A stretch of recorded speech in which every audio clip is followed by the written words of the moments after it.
All right, well, I'm going to give you 4 steps to survive your visit to the cheese shop, which I hope will help. Because there's a lot of confusing things about buying cheese, and you walk in and you see a big thing like this, and you're like, what do I get? So, the first thing I think is to know what you're looking for, what kind of cheese you want to buy. If food politics are your big issue, if you want to make sure it's bovine growth hormone free, local farm, choose the right store. Go to your local co-op, go to some place that highlights that kind of thing. And boy, if you're buying local cheese, you should go to a local store. If you're getting something for, say, a meal, like you're cooking an Italian dinner or something, you have a lot of obscure cheeses you've never heard of, you might want to go to an Italian deli.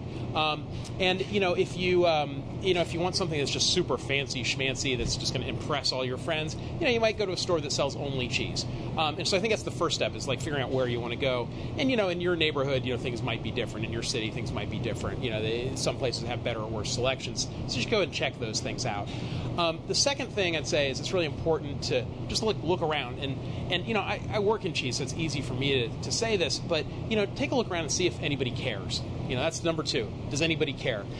Because if you look around and you see cheeses are kind of just thrown anywhere, or they have mold in them, or they just kind of look discolored or off, or look like they've been sitting there for a while, that's not a place you want to be. It's not a place you want to be buying cheese. So look around, see that somebody there cares about the cheese. That's number 2. Number 3 is talk to the workers there. If you go to a place and there's nobody around in cheese, again, that'll tell you something too. If it's a place that has somebody working behind the counter, talk to them and ask them what they like.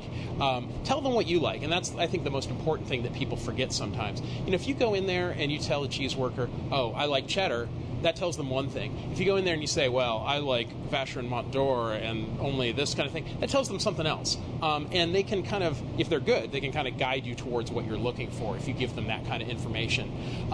Part of this number 3, talk to the workers, is also don't be a snob. Don't be a jerk. Go in there and just talk to somebody honestly. If you try to show off your information to somebody working behind a counter, you're not going to get as good a service as you would otherwise. So keep that in mind. And number 4 is taste. You gotta overall, it's got to be the right taste for you. I mean, maybe you like mild cheese. Maybe you never want to eat anything except for, mild block cheddar. There's nothing wrong with that. But if you want new and interesting things, ask for tastes. Hopefully the store you go to will give out tastes. And even if they don't, just keep notes. Keep notes about things that you like and things you don't like. So you can go back and say, I had that cheese and I really liked it. What's something else that's similar? Or you can go back and be like, I hate this style of cheese, and ask for other advice. So I say those are the 4 steps that'll help you on your first trip to the cheese shop.